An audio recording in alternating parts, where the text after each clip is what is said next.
교회는 구원을 이미 받았으나 아직 완성된 구원을 누리지는 않고 있다.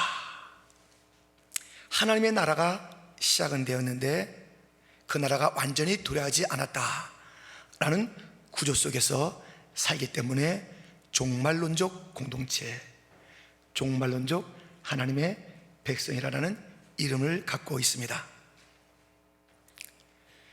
이 종말론적 백성의 삶의 특징은 무엇입니까? 마음을 새롭게 하는 것이요, 또 우리의 몸도 하나님께서 기뻐하시는 거룩한 산제사로 삶의 현장에서 드려야 합니다. 그리고 주님께서 주시는 각각 다른 그 은사를 가지고 섬기되 예수 그리스도를 나타내는 그러한 삶을 살아야 하는 것이 교회인 것입니다. 교회 앞에 악한 일들이 있습니다. 악한 자가 있습니다. 선으로 그 악을 이기자. 어떻게 해요? 기도하면서 하나님께 맡기고 사랑으로 녹이면서 그 악의 문제를 우리가 선으로 이겨나가는 것이 우리 공동체에게 주어진 명령이며 삶의 방식인 것입니다. 이 교회는 이 시기를 분별해야 됩니다. 자다가 깨어서 어둠의 옷을 벗고 빛의 갑옷을 입고 하나님께서 하나님을 대신해서 주신 이 정부를, 국가를 우리가 함께 순종하며 그 통치를 받는데 그들은 불완전하지 않습니까? 완전한 하나님의 나라의 도래를 기다리는 것이 또한 교회의 모습인 것입니다. 교회 안에는 약한 자도 있고 또 넘어진 자도 있는데 그들을 정죄하고 비판할 것이 아니라 약한 자를 받아주고 넘어진 자를 일으키면서 정작 다른 자들에 대한 관심보다는 그 사랑의 관심은 있을지언정 비난하고 정죄하는 그런 삶이 아니라 곧 만날 하나님의 심판대 앞에서 내가 한 일을 그대로 얘기해야 되니 그것을 준비하는 자가 되어야 된다. 그리고 우리는 이 하나님 나라의 잔치에 참여한 자가 되어서 지금은 에피타이저를 누리는 시간이다. 이때는 누구든지 초청할 수 있으니 잘 초청하자. 본 DC가 나오면, 메인 DC가 나오면 문은 닫히고 영원한 잔치가 천국에서 이루어진다. 여기에 참여한 자가 되어졌다는 이야기들을 지난 주간에 한 것입니다. 이 종말론적 공동체, 교회 삶은 또한 무엇일까요? 소망이 넘치는 삶을 살아야 합니다. 어떻게 해서 소망이 넘치는 삶을 살 수 있습니까? 오늘 본문 12절에 이렇게 되어 있습니다. 또 이사야가 가로되 이새의 뿔이 곧 열방을 다스리기 위하여 일어나시는 이가 있으니 열방이 그에게 소망을 두리라 하였느니라.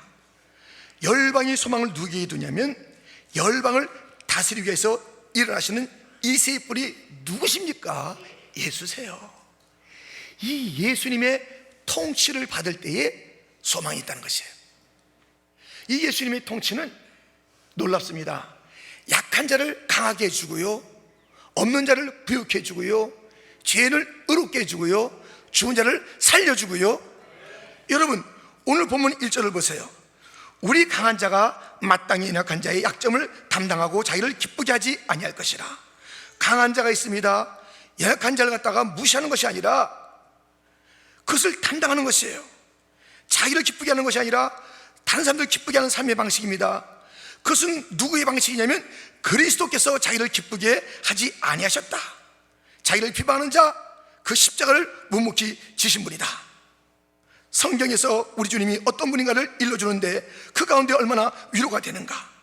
그 예수님은 5절 말씀에 보니 예수를 본받아 서로 뜻이 같게 하여 주사 한 마음과 한 입으로 하나님께 영광을 돌리게 하는 그러한 예수님, 우리를 받아주시는 예수님이라고 7절은 말씀하고 있습니다. 참으로 진실하셔서 8절 말씀에 할례를 받으시며 유대인들에게도 너희들은 택한 백성이라는 것을 견고케 하셨던 그 예수님은 이방인들 보세요. 9절에 긍휼하심으로 그들 또한 이 거룩한 무리의 접붙임을 받는 그러한 놀라운 은총을 베푸시는 우리 주 예수, 그리하여서 여기 9절에 보면 이러한 노래가 있습니다. 내가 열방 중에서 주께 감사하고 주의 이름을 찬송하리라. 10절 말씀에 열방들아 주와 함께 주의 백성과 함께 즐거워하자. 또 11절 말씀에 모든 열방들아 주를 찬양하며 모든 백성들아 주를 찬송하자. 12절 말씀에 열방이 주에게 그 통치를 소망을 두는 것을 보게 됩니다. 무엇입니까? 예수의 통치가 있는 곳에서는 유대인도 행복하고 이방인도 행복하고, 예수의 통치가 있는 곳에서는 강한 자나 약한 자가 마침내 한 입과 한 마음을 이루어서 하나님께 영광을 돌리고, 예수님의 통치가 있는 곳에서는 예수님이 스스로가 나다라고 나타내는 것이 아니라 그 모든 것을 받고 자기의 희생을 통해서 그들을 하나님 옆에 영광이 되게 하시는 예수의 통치, 이것이 소망이 아닙니까? 사람의 통치를 받으면 안 됩니다. 사람의 통치가 있는 곳에서는 아픔이 있습니다. 예수의 통치가 있는 곳에는 소망이 있는 줄 믿습니다. 왜 예수의 통치가 소망이 있는가? 그는 우리의 모든 것이 되시기 때문에. 오늘 우리 청년들이 그렇게 뜨겁게 고백한 것처럼, 누가 작곡했는지 저 오늘 처음 들었어요. 근데 가사는 성경에 있는 것인데 너무 장중하고 무게가 있고 소망이 있는 그 고백이었어요. 여러분, 그 예수, 우리를 변화시키는 예수 때문에 우리가 소망이 있으니 예수여 통치하여 주옵소서. 우리의 가정을 통치할 때에 소망이 있을 줄 믿습니다. 내 심령을, 우리의 청년부를, 우리의 모든 부서를 통치할 때에, 이 나라를 주님께서 통치할 때에 열방이나 유대인이나 예수만이 왕이 되실 때에 소망이 있는 줄 믿습니다. 약할 때 강함 대신에 나의 보배가 되신 주 나의 모든 것,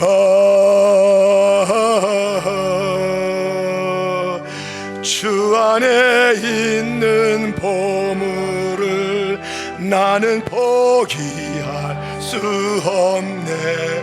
주 나의 모든 것,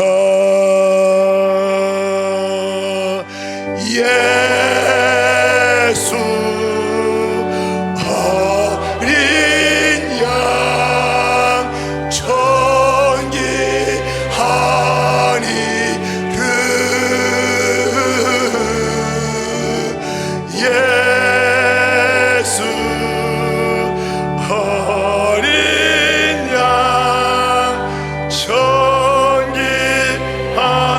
같이 오른손 들고 예수 어린 양 존귀한 이름, 예수 어린 양 존귀한 이름, 예수 어린 양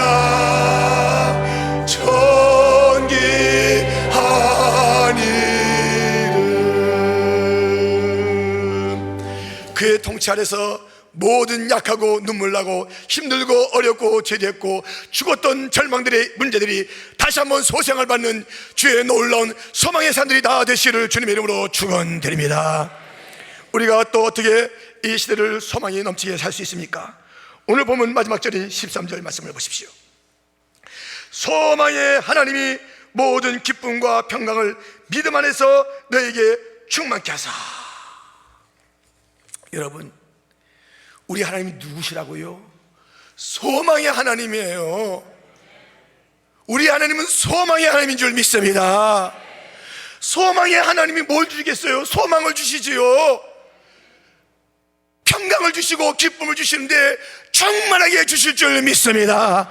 소망의 하나님을 이렇게 고백하고 있습니다. 야고보서 1장 17절 말씀에 보면 각양 좋은 은사와 온전한 선물이 다 위로부터 빛들의 아버지께로 서 내려오나니 그는 변함도 없으시고 회전하는 그림자도 없으시니라.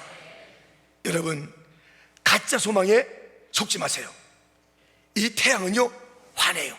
이 환해가지고 막 소망을 주는 것 같아요. 쫙 하는데요, 그래서 이 소망이 이제 태양이 딱 비쳐요. 근데 이 태양의 위치에 따라서 이 땅에서의 삶이 달라져요. 그래서 막 옮겨야 돼. 그림자가 달라지잖아요.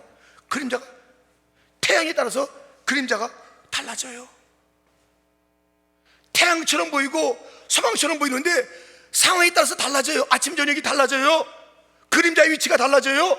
이곳에 시원했다가 또 금방 옮겨야 돼요. 이 태양은 변하면서 우리가 볼 때 떴다가 지면서 석양의 이름으로 사라져요.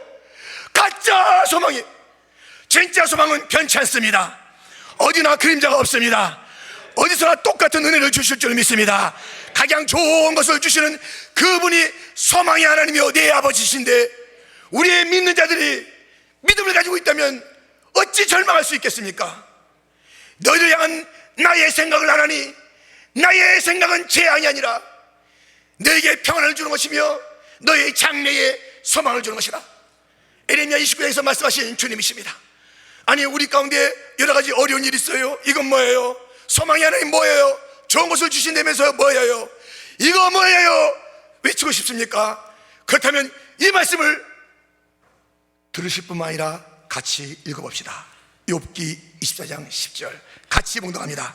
나의 가는 길을 오직 그가 아시나니 그가 나를 단련하신 후에는 내가 정같이 나오리라. 아멘.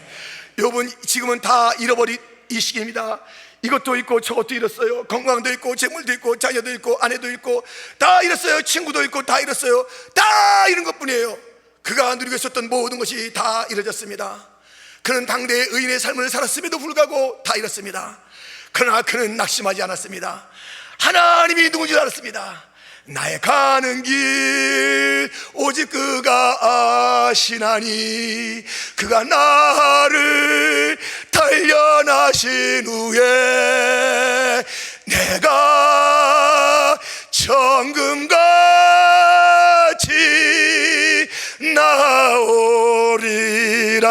나오리라. 없음에도 불구하고 그는 하나님을 알았습니다. 오 하나님, 나를 정금같이 만드시는 하나님, 신실하신 하나님, 소망의 하나님을 붙잡고 있을 때 갑절의 축복을 받은 줄 믿습니다. 여러분, 소망의 하나님, 위대하신 하나님, 나의 하나님은 나의 이 모든 저주와 형편 때문에 그가 주실 그 소망이 멈춰지는 것이 아닙니다. 지금은 더 큰 그릇을 만들기 위한 작업인 것입니다. 청년들이여, 힘드십니까? 깜깜하십니까? 갈 길이 없습니까? 그 공부에, 진로에, 결혼에, 또 모든 신분에 어려움이 있습니까? 물질에 어려움이 있습니까? 하나님은 여러분을 만드시는 거예요. 주님이 나의 귀한 보배라고, 그렇게 주님이 나의 모든 것이라고 고백한 청년들을 그냥 두시는 하나님은 아니에요. 그를 믿는 하나님, 하나님은 소망으로 역사할 줄 믿습니다. 가장 좋은 것으로 우리 청년들에게 부어줄 줄 믿습니다. 우리 장년들에게도 부어줄 줄 믿습니다. 우리 어린이들에게도 부어줄 줄 믿습니다. 우리 이치에도 부어줄 줄 믿습니다. 우리의 주님은 소망의 하나님이십니다. 그러므로 소망이 넘치는 삶을 살아야 되는 것 아닙니까? 아버지가 부자인데 시시하게 살면 되겠어요? 아버지가 전능하신 분이신데 요가 하나 해결 못하는 것처럼 발을 동동 굴르면서 살아서 되겠습니까? 어려운 일이 있어도 나의 가는 길 오직 그가 아시나니 그가 나를 단련하신 후에 내가 정금같이 나오리라. 이 고백으로 갑절의 소망의 축복을 받는 자들이 되기를 주님의 이름으로 축원드립니다. 우리가 소망이 넘치는 이유가 또 하나 있습니다. 오늘 본문 13절 하반절 말씀에 성령의 능력으로 소망이 넘치게 하시기를 원하노라. 오늘 본문에 소망이라는 단어가 많습니다. 예수님의 통치가 있기 때문에 우리는 소망이 있어요. 지금 예수의 통치의 시대예요. 하나님이 소망의 하나님 아버지시기 때문에 우리는 소망이 있어요. 성령께서 그 능력을 부어주기 때문에 우리는 소망이 있습니다. 이 마지막 시대라고 했잖아요. 성령께서는 어떻게 하시는지 아세요? 사도행전 2장 17절 말씀입니다. 우리 같이 한번 봉독하겠습니다. 하나님이 가라사대 말세 내가 내 영으로 모든 육체에게 부어주리니 너희의 자녀들은 예언할 것이요 너희의 젊은이들은 환상을 보고 너희의 늙은이들은 꿈을 꾸리라. 아멘. 예, 성령께서 이 마지막 시대의 교회에 임하여서 우리의 자녀들이 예언하게 만든 것이에요. 청년들이 환상을 보는 것이에요. 우리의 장년들, 우리의 나이든 자들이 꿈을 갖게 되는 것이에요. 이것이 소망 아닙니까? 교회는 더 이상 평범할래야 평범할 수가 없어요.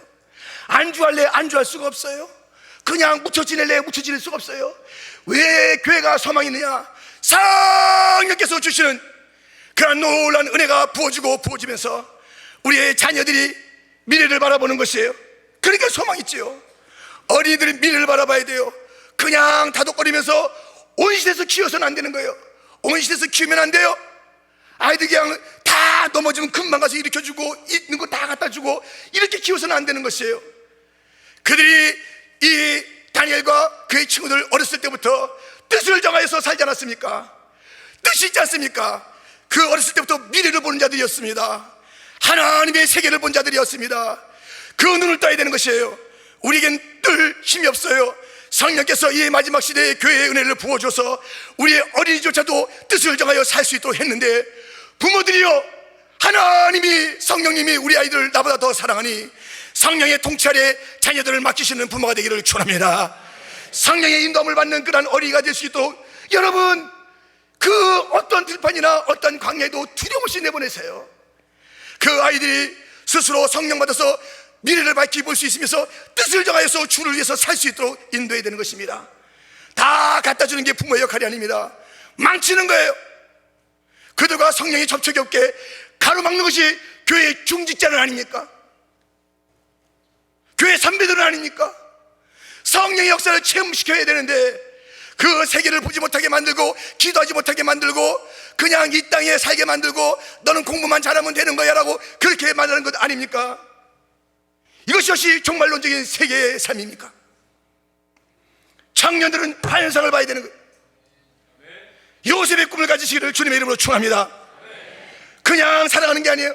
나 혼자 그냥 어떻게 내 한목숨 부지하고 나 혼자 출세의 길 가라고 여러분들을 이 땅에 보내신 하나님은 아니십니다. 이 시대는 그렇게 우리 혼자만 살 수 있는 그런 세계가 아닙니다. 아직까지 저 땅끝이 우리 주님을 알고 있지 못하는 그 땅끝이 있다면 여러분들은 생명을 던져 그 길을 가야 되는 것입니다. 모세가 80세에 자기의 삶에 안주하려고 했습니다. 그는 익숙한 삶이 있었습니다. 40년 전에는 왕궁의 삶이 익숙했으나 이제 40년 동안의 이 광야의 삶이 익숙했습니다. 그렇게 장인의 양을 치다가 이 생을 마칠 그런 모세였습니다. 그는 물에서 건진 자입니다. 모세스, 물에서 건진 자인 것입니다. 그는 이 갈대의 쌀에서 나일강에 떠내려가던 그 존재를 하나님께서 건져 주었는데, 모든 상황을 맞춰서 그를 건져 주었는데, 그래서 그 시간을 보내게 했는데 그냥 두시겠습니까? 마지막 때에 꿈을 준 것입니다. 여러분, 꿈이 없는 교회, 환상이 없는 청년들, 예언이 없는 그런 교회는 소망이 없습니다. 무엇이 소망입니까? 소망이 부어진다는 것이 무엇입니까? 성령이 부어져서 이 성령의 능력 아래서 새로운 세계를 바라보는 그러한 교회가 있을 때에 이 시대가 소망이 있고 하나님께서 우리에게 성령의 능력을 주신 그 삶이 아니겠습니까? 성령의 교회가 되기를 축원합니다. 우리 교회는 예수님이 통치하는 교회가 되어야 됩니다. 우리 교회는 소망의 하나님을 바라보며 기도하면서 응답받아 아버지로부터 좋은 것을 부여받되, 혹 지금 어렵다 할지라도 그릇을 만드는 시간이구나, 갑절의 그릇을 만드는 시간이구나, 할렐루야 하면서 찬양하며, 그래서 저 위에서 욥을 놓고 하나님과 마귀가 대적했을 때 끈대 꺾인 자가 누굽니까? 마귀가 말합니다. 시험해보세요. 쟤 안 된다니까요. 지금 잘 나가니까 지금 찬양도 하고 예배도 하지, 지금 잘 안 나가면 안 되니까 해보자고요. 해보자. 하나님과 사탄이 대결했을 때 하나님이 이기실 수 있도록 믿음의 기조를 가지고 찬양하는 자들이 되기를 주님의 이름으로 축원합니다. 성령이여 임하여 주시옵소서. 우리의 소망은 우리의 아이들이 예언하는 것입니다. 앞길을 바라보는 것입니다. 마지막 종말을 바라보는 것입니다. 주여, 우리의 청년들이 환상과 비전을 갖는 것입니다. 꿈을 갖는 것입니다. 주여 도와주옵소서. 80의 모세에게도 85살의 갈렙에게도 이 산지를 내게 주옵소서. 그렇게 외치게 하셨던 주여, 나의 생명이 아직 끝나지 않았습니다. 주여, 우리에게 비전을 주시옵소서. 꿈을 꾸는 교회가 되게 하여 주시옵소서. 성령의 역사가 있는 교회가 되게 하여 주시옵소서. 여기에 소망이 있는 것이에요. 사람에게는 소망이 없어요. 정부에 우리가 따라야 되지만은 잠시 주님께서 칼과 또 훈장을 주신 것뿐이에요. 여기에 소망이 있는 것이 아니에요. 잘해야 돼요. 무정부주의자가 아니에요. 우리는 여기 대항하는 자들이 아니에요. 잘해야 돼요. 그러나 이 땅에 소망이 아니에요. 정치에 소망이 있는 게 아닙니다. 경제에 소망이 있는 것이 아닙니다. 내 건강에 소망이 있는 것이 아닙니다. 내 인맥에 소망이 있는 것이 아닙니다. 내 어떤 술수에 소망이 있는 것이 아닙니다. 어떤 것을 위해서 오늘 넘어간다고 해서 그것이 소망이 아닙니다. 단 하나 소망이 있다면 성령의 소망, 성부의 소망, 성자의 소망, 소망이 넘치는 이유와 근거와 그 샘을 성삼위 하나님께서 찾으시고 주의 통치가 소망이 하나님으로부터 쏟아지는 성령의 능력이 부어지는 이 소망하는 교회가 되어져서 이 땅에 희망을 주는 교회가 됩시다. 이 세상에 소망을 주는 교회가 됩시다. 이 세상에 진정한 소망이 무엇인지를 보여주는 교회가 됩시다. 할렐루야, 할렐루야.